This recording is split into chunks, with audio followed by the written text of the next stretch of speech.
I want to move to what just happened with the Pope. He's dead, of course, at 88 years old. That news happening this morning, just amazing that J.D. Vance was there meeting with him hours ahead of his death. J.D. Vance expressing his sorrow there on social media today. The White House also expressing its sorrow at the loss of the Pope.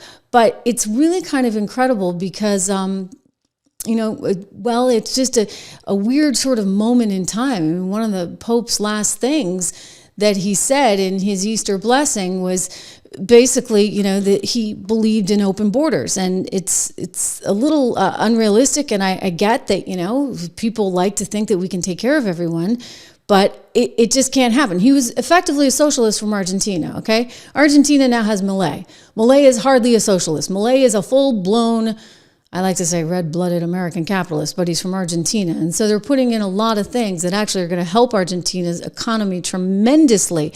But this Pope Francis, he didn't quite think that way. And he felt very strongly that we needed open borders. And this was something that even came up in his last blessing there.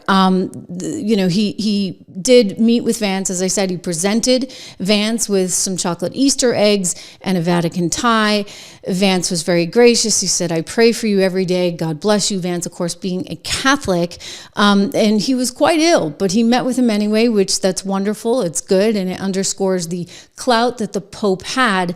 But don't forget, he is very much of the open border mindset. And it came up here. I'll let CNN express that.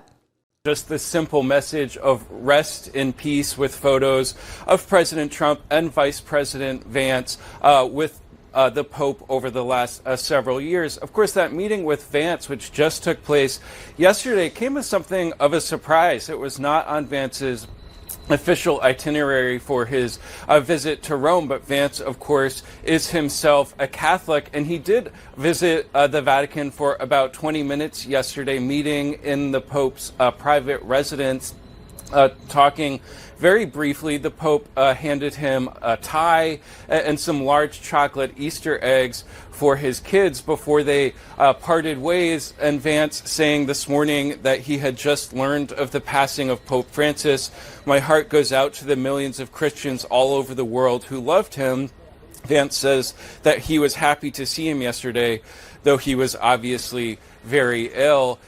Pope Francis is someone who did have these public clashes both with Vance and with Trump over the course of Trump's presidencies. Even before he was elected in 2016, the Pope talked about this idea of building walls to keep out migrants as something that he said was unchristian, and this sort of continued over the course of his presidencies, clashes on issues of climate change, on issues of arms sales, on this issue of migration.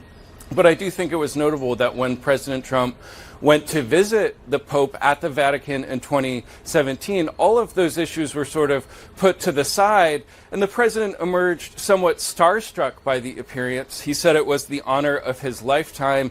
That's how most presidents emerge from their meetings with the Pope. I've covered several of them now. I'll remember when President Obama invited the Pope here to the White House. There were tens of thousands of people on the South Lawn, more than I've ever seen out there. And then Joe Biden, when he met with the Pope, a similar experience. Obviously, Biden himself, a Catholic. The Pope counseled the Biden family after the death of their son, Beau.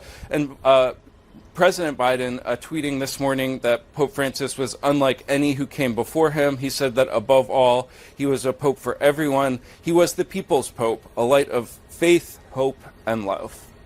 Mm-hmm. Kevin, thank you so much for sharing that with us. Much more to learn about reaction inside the White House and all around the world. Thank you, Kevin. Okay.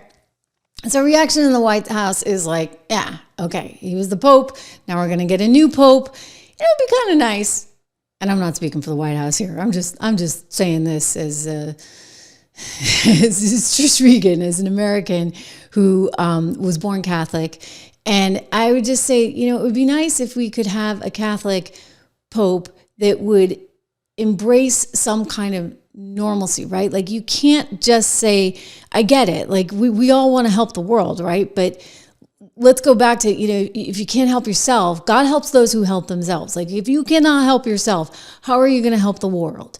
And if you're a small community in Texas or California that is dealing with this onslaught of migrants that are coming in, and you can't help them if you can't help your community, I mean, you've been destroyed by this. So I realize that it's sort of, catchy from a religious standpoint to say, hey, we're going to help everyone, but it doesn't actually really work. One of the things that he said is, and I quote, how much contempt, this is the Pope.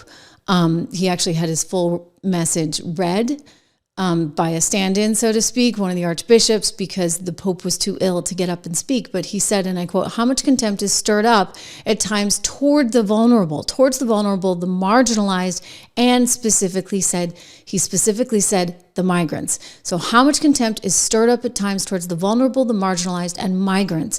So that was a direct sort of hit on what has been going on. And look, I think that we've seen what's happened to Europe with its migration challenges. We've seen what's happened to the US with our migration challenges.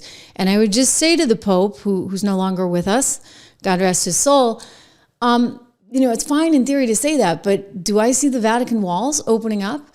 Do I see your zillions of dollars opening up to take care of the issue? The answer is no. Why? Because you're practical too, right? You have to have some practicality at the end of the day, because otherwise the ship goes down. Like, you can only put so many people on it. You have to be able to manage it. So I'm all for coming up with creative solutions, but let's not be as unrealistic as, you can be in your little ivory tower or inside the Vatican, where you're highly protected and you don't actually have to open up and say, come one, come all. So neither can the United States of America. Let's be realistic about it. All right.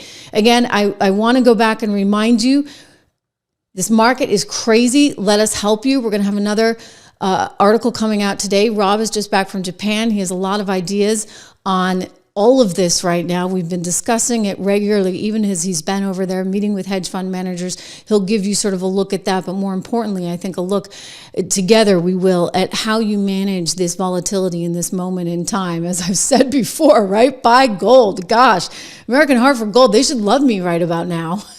I love them. I will say this.